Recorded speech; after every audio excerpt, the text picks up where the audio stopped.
The following episode is brought to you by the American Urological Association. The American Urological Association is accredited by the Accreditation Council for Continuing Medical Education to provide continuing medical education for physicians. For more information on how to claim CME credit or to view faculty disclosures, please visit the AUA University at auanet.org/university. Independent educational grant support for this episode was provided by Myovant Sciences LTD and Pfizer, Inc. Good evening. My name is Jay Rahman, and I'm Professor of Urology at Penn State Health and Chair of the AUA's Office of Education. It's my pleasure to welcome you to another one of our educational podcasts with this specific show titled Advances in Androgen Deprivation Therapy, a guide for urologists and APPs, specifically focusing on comorbid conditions in the patient with advanced prostate cancer. Joining me today are Dr. Kristen Scarpato and Dr. Rana Mackay. Dr. Scarpato is Associate Professor of Urology and a urological oncologist at the Vanderbilt University Medical Center. She's also the Residency Program Director. And Dr. Mackay is a genitourinary medical oncologist at the University of California, San Diego. She's co-lead of the genitourinary oncology program and Associate Director of Translational Sciences. Rana, Kristen, first of all, thank you both so much for joining. Really, really appreciate it. Thank you again. Thanks so much for having me. It's a pleasure. Yeah, thank you. It's great to be here. So first of all, Rana, I gave you a Mackay and then I gave you a Mackay. So which it's Mackay, right? It's Mackay. It's actually Raina. Raina, just like Dana. Raina. Well, there you go. I should have probably don't always ask, don't assume is really the sort of safe thing to do. Okay, sorry about that. So we'll get started now. So Raina, maybe I'll start with you, which is as we look at androgen deprivation therapy.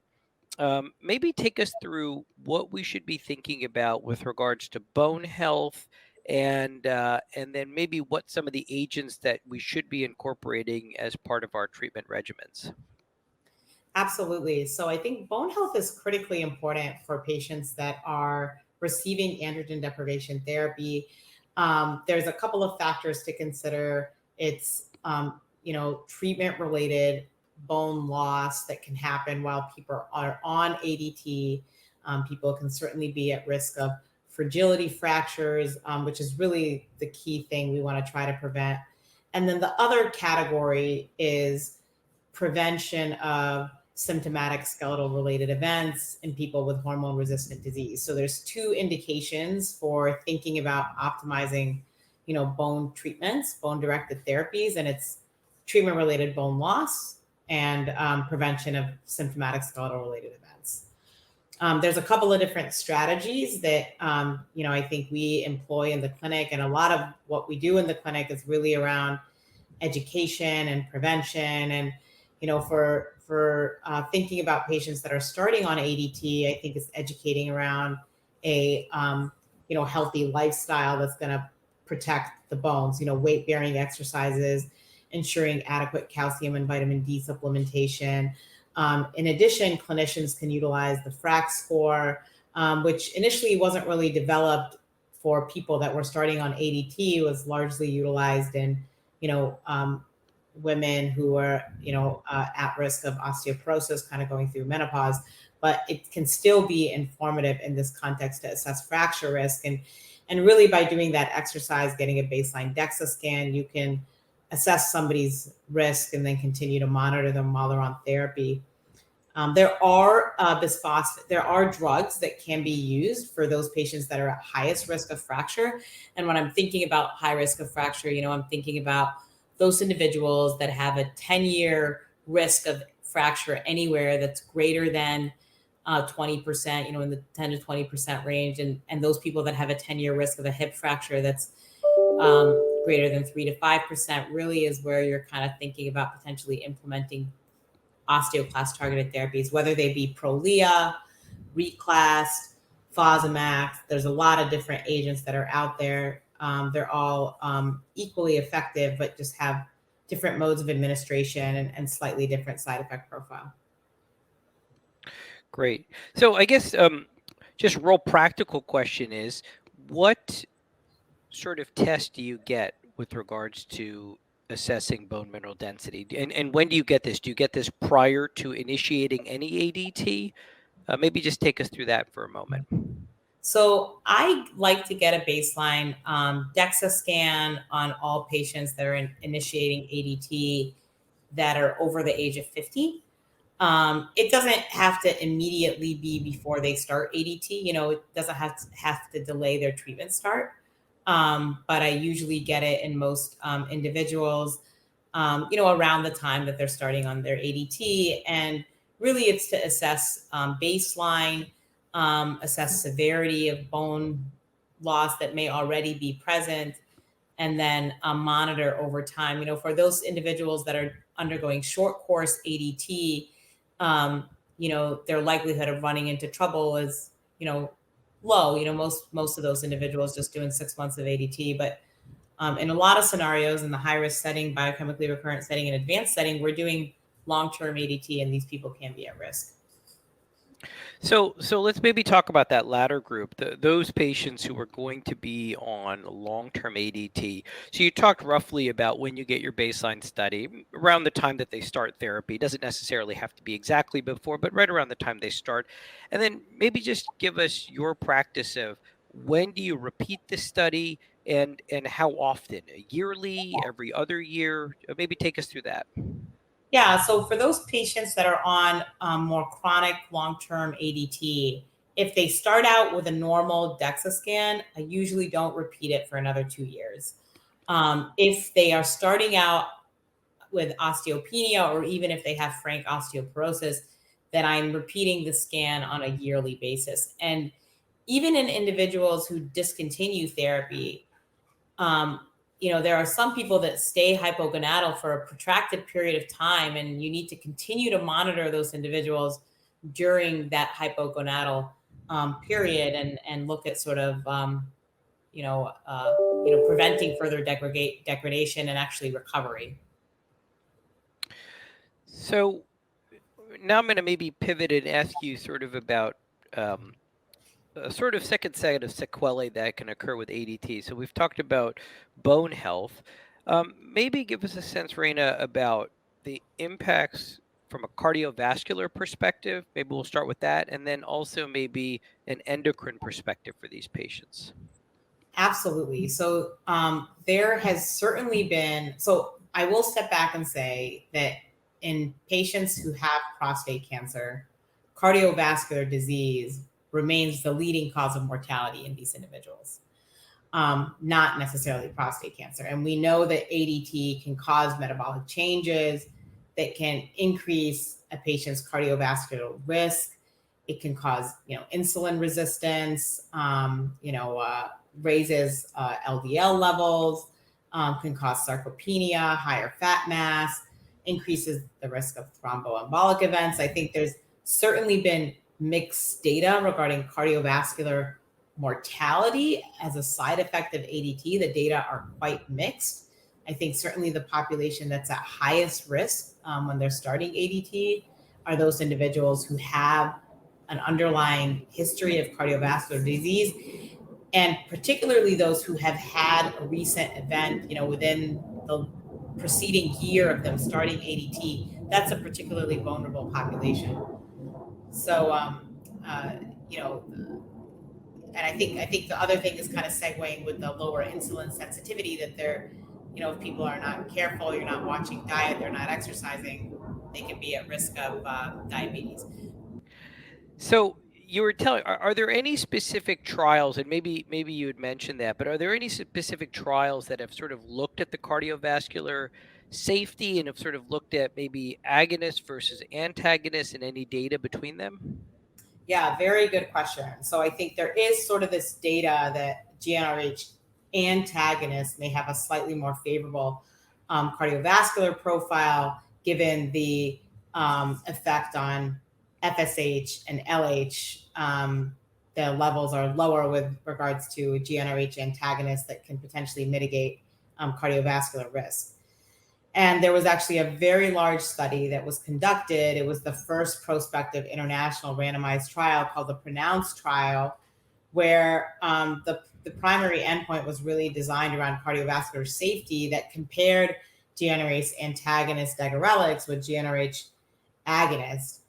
And what was interesting about this study is that as part of the study conduct, all patients, independent of the arm that they were allocated to, were followed by a cardiologist, and really were kind of followed pretty aggressively with evidence-based kind of cardiovascular therapies around managing lipids and blood sugar and various other things. The trial was actually terminated prematurely, and it was really because one, accrual, and two, there was just not a lot of events, and there was no difference in the major adverse event profile between the two arms. And what I really take away from this study is it's more important to be proactive and preventative in the cardiovascular risk assessment and engagement with primary care and cardiology than, picking one drug over another drug. So I think just kind of being engaged, making sure the lipids are checked. I think a lot of times, we think the primary care doctor is checking them, but the patient maybe hasn't seen their primary care doctor in so long because they think you're their primary care doctor, and those things kind of fall by the wayside. So I think it's critically important to kind of be checking lipids, be checking hemoglobin A1C, fasting sugars, watching weight. There's really great programs like the YMCA Live Strong program for cancer patients. It's an absolutely phenomenal program to help patients. And I think I have a lot of my patients who are on ADT who go through that 12, 24-week program, and they really love it. And probably on top of all of this, as you look at ADT, is is that most of these patients with advanced prostate cancer are not going to just be on ADT monotherapy, right? So they're going to be on some type of novel hormonal therapy in conjunction with ADT. So I'm assuming that a lot of these effects that you're highlighting with cardiovascular and endocrine are probably just compounded when you're looking at patients on dual therapy. Is that right? You're absolutely right, Jay. I mean, I think when we look at these additional agents, abiraterone is now even used in the locally advanced setting in combination with radiation, the hormone sensitive setting, and when we're utilizing these agents in the hormone sensitive setting, I mean, patients can be on them for years at a time. And the abiraterone in particular is given with concurrent steroids. So I do think that the cardiovascular risk is not inconsequential. And, abiraterone, for example, has the risk of hypertension and risk of edema and the mineralocorticoid excess. So I think it's really prudent for us to just be monitoring these patients closely with, vital signs, lipids, blood sugars, hemoglobin A1C, EKG monitoring. And there are actually, certain criteria for patients that have, a prior stroke or peripheral vascular disease, cardiovascular disease, depending on the risk, for actually making sure that they're on an aspirin or antiplatelet agent concurrently per evidence-based guidelines. So that's really key to kind of engage cardiology and primary care. And I think the last thing we'll say, we don't talk too much about it, but smoking cessation. It's huge. So I think if we've got patients that are on ADT, they're active smokers, I think it's critically important to counsel around smoking cessation. That's great. Kristen, maybe I'll turn it over to you now, and maybe we can pick your brain a little bit on what are the sort of emotional, cognitive impacts of ADT, and what's some of the data that we have on that impact? Sure, thank you. I think it's really important to have an awareness of these potential side effects associated with ADT. We know that ADT does a good job reducing the likelihood of cancer progression and cancer mortality, but there are important other long-term side effects like Raina just mentioned, but we don't often think about the emotional cognitive impact, or maybe I have not always thought about that. And now recently, I think we're hearing a lot more about the potential impact of ADT on cognitive function. And it's been somewhat controversial thus far, with studies either showing conflicting results or having some methodological flaws. But in general, I would say that we have fairly strong evidence that hypogonadism is associated with issues related to memory and cognitive decline. And there's a potential link to Alzheimer's disease and Alzheimer's dementia.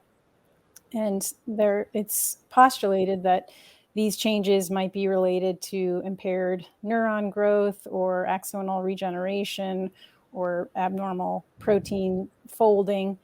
And we know that ADT is associated with the risk of depression, which can be tied, I think, to some of this cognitive decline as well. An important point that you actually alluded to already is that ADT is rarely given in isolation. And we have to consider that some of these combination therapies may exacerbate some of the cognitive issues even further, like enzalutamide, apalutamide. And there is data from trials looking at the oncologic benefit of these combination therapies, but also show that there can be some significant cognitive memory impairment for some of our patients.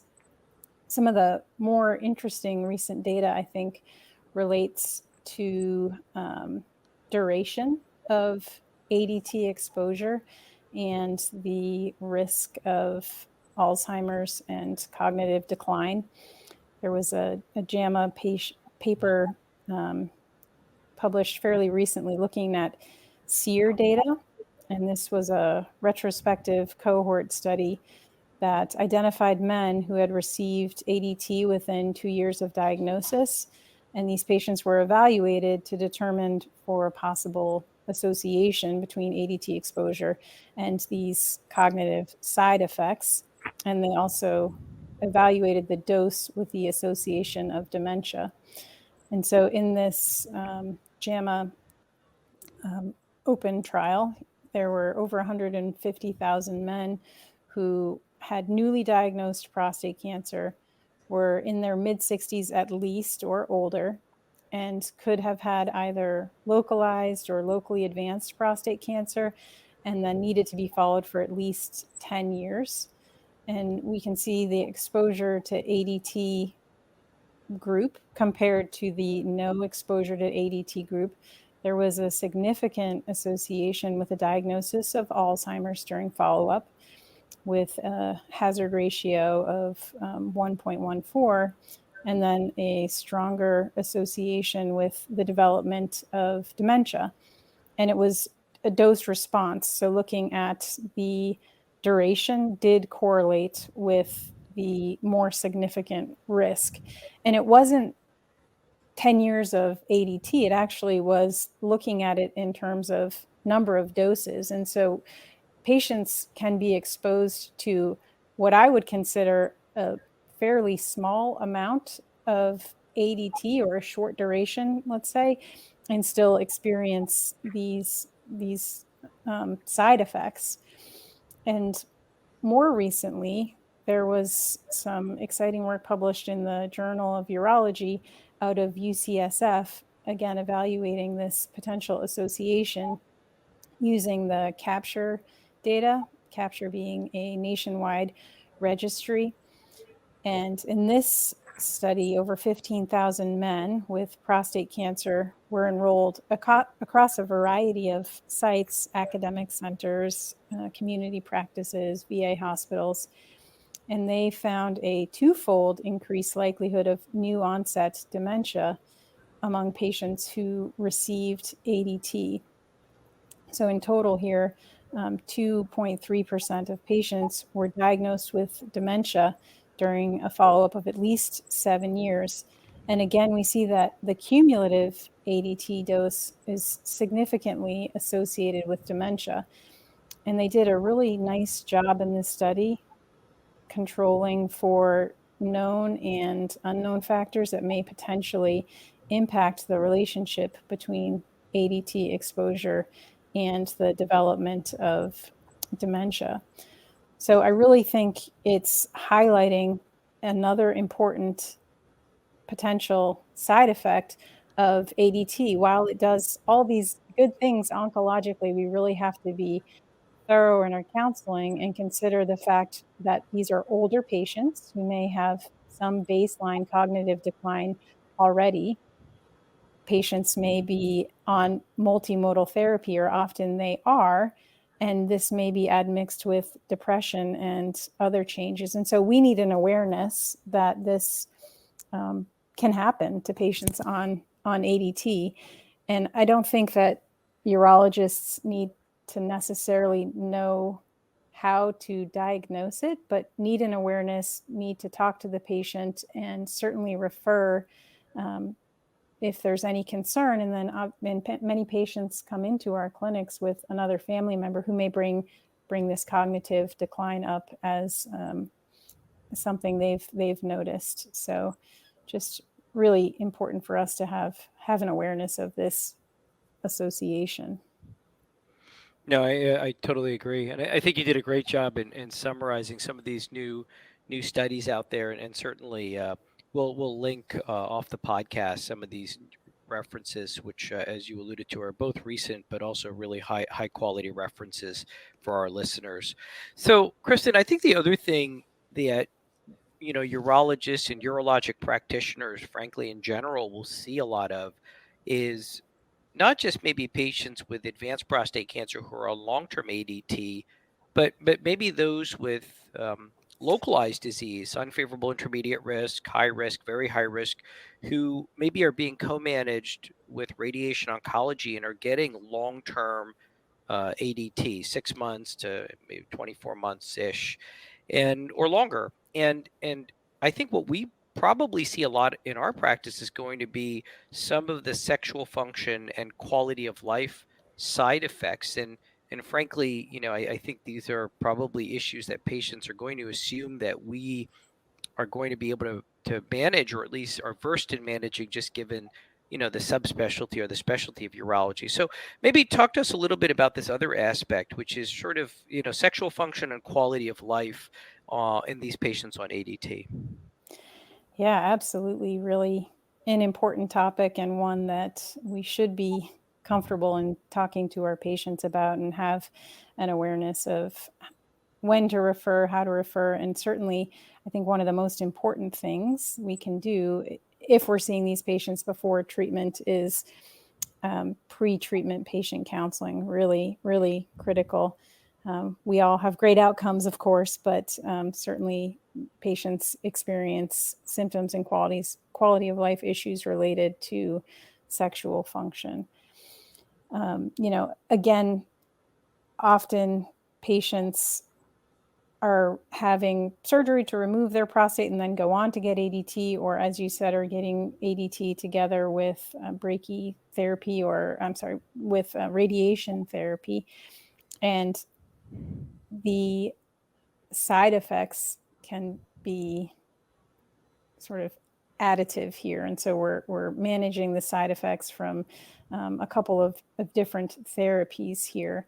I think when we're thinking about sexual side effects, there's really two parts to consider.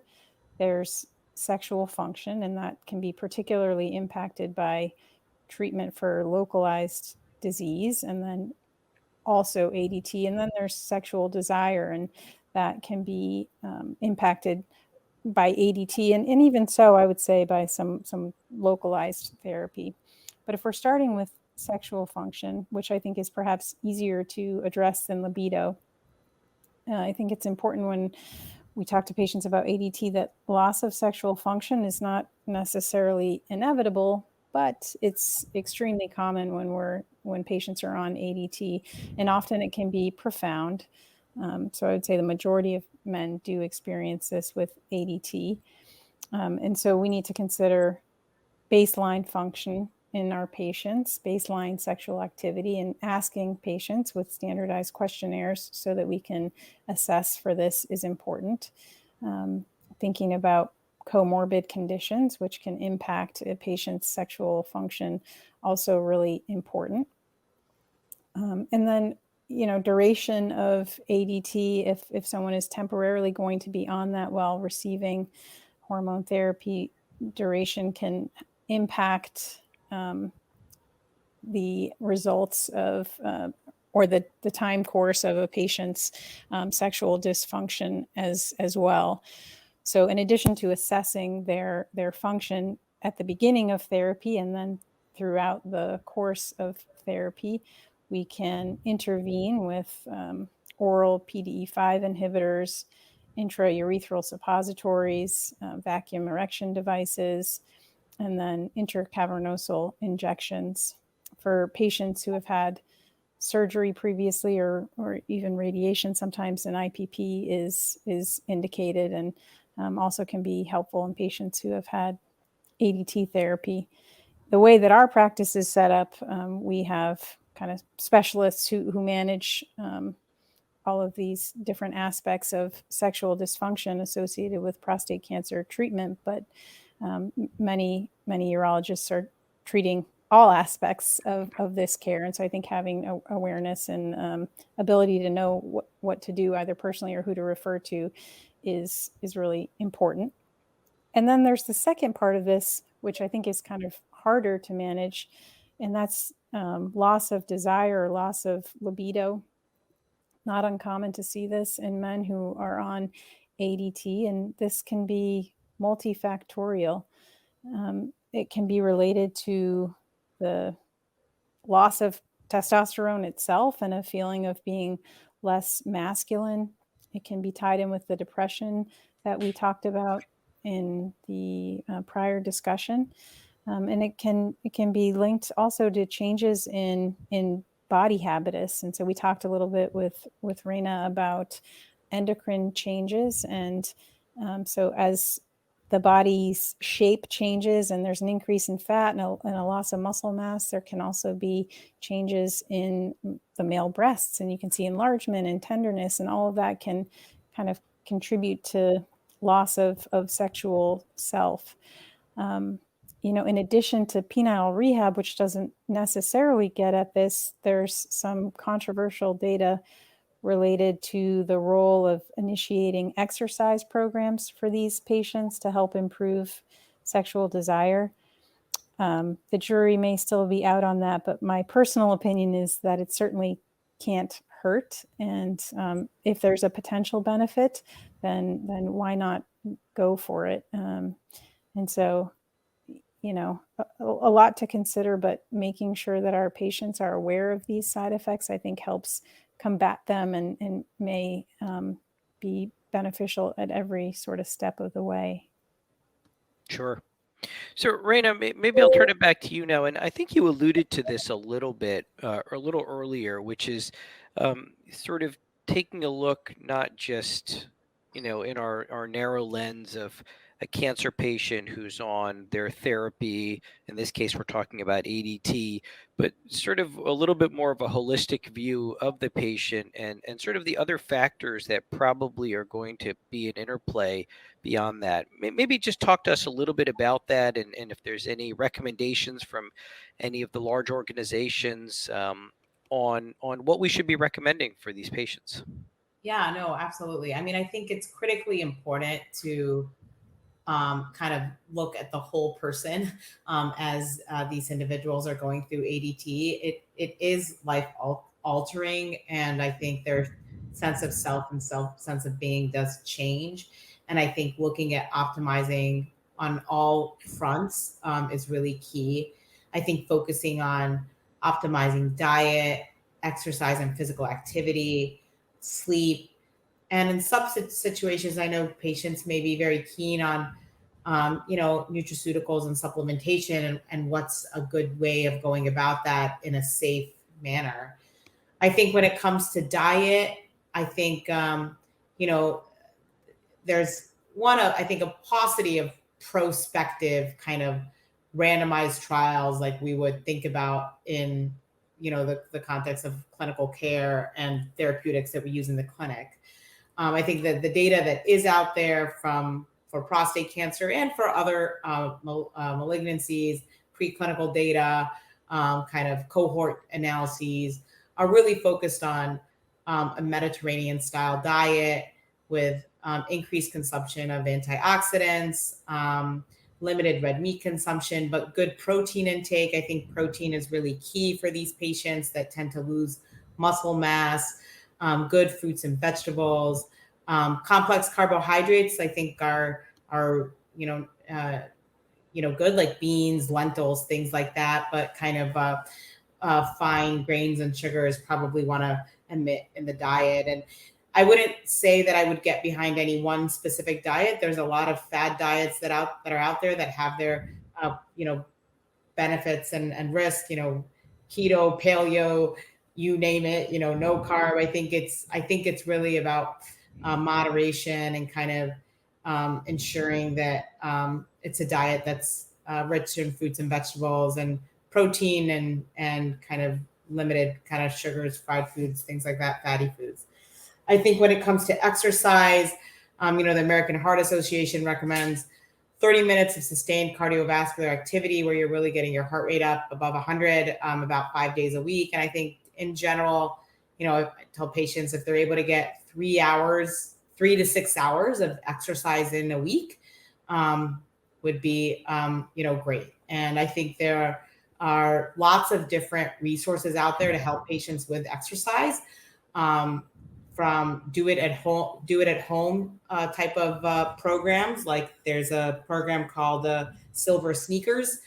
Patients can log on and do exercises, kind of video-based exercises at home in 15-minute snippets.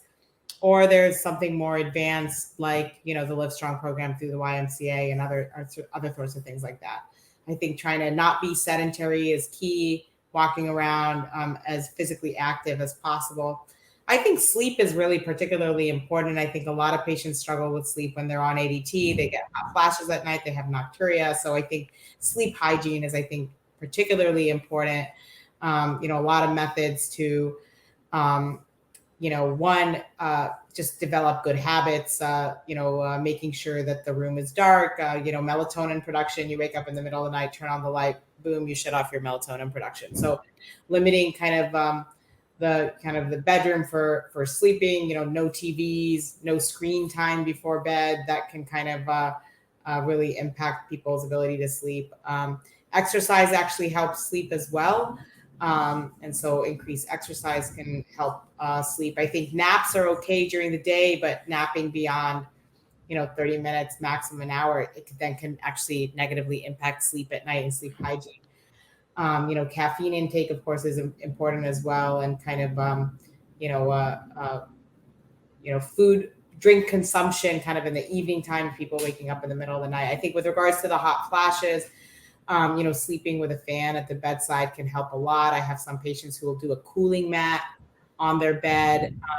And of course, there's other medications to help with hot flashes, Effexor, Megace, gabapentin. There's a lot of them out there. So I think really paying attention to, this integrative approach of diet, exercise, sleep, physical activity, I think is really key. That's great. That's a great sort of summary of what we need to be thinking about, even beyond just sort of focusing right on the therapies that we're giving. So in the last maybe 4 or 5 minutes, I'm going to ask each of you, maybe I'll start with you, Kristen. You both have highlighted very nicely that the impacts of ADT are multifactorial and really do span multiple different organ systems.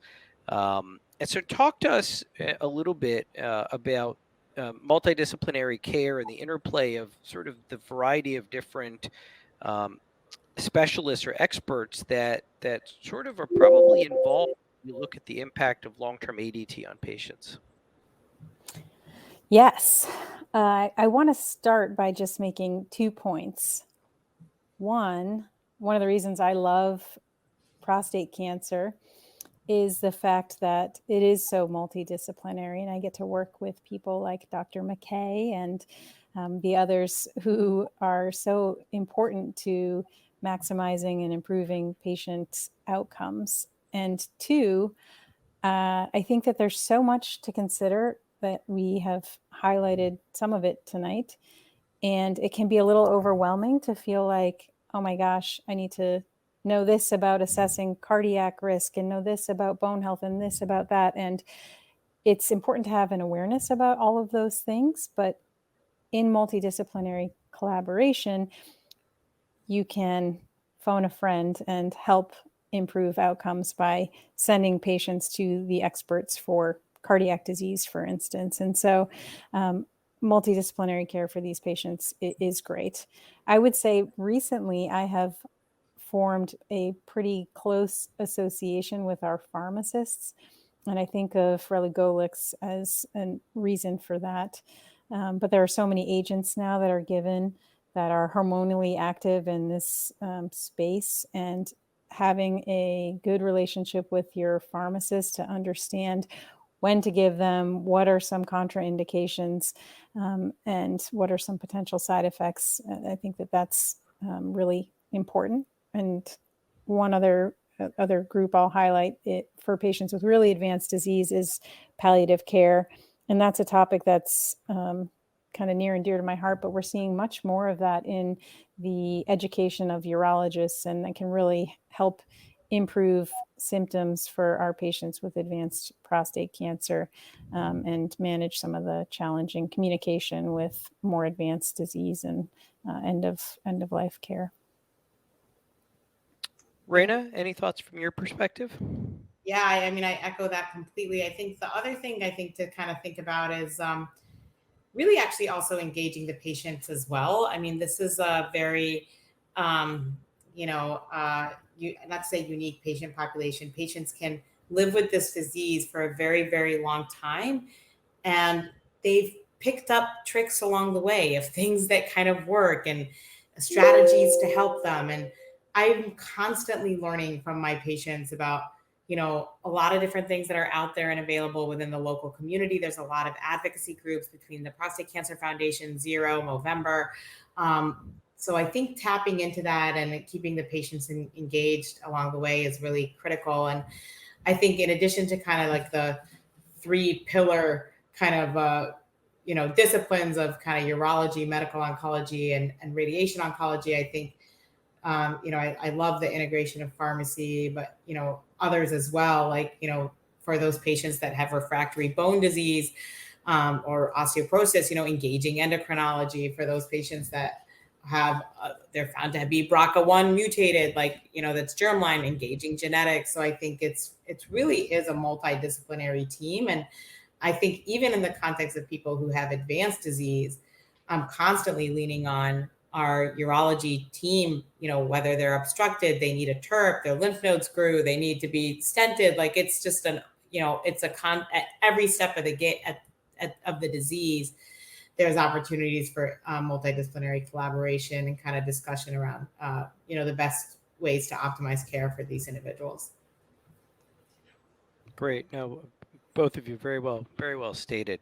Well, I really want to thank both of you, both Kristen, Raina. Thank you so much for your time. Obviously, your thoughtfulness, your expertise. It's really greatly appreciated from all of us. Thank you for having us. This was excellent. Thank you. For our audience, thank you again for joining us. For more information, please visit us at auanet.org/university. And I hope you both have a wonderful evening.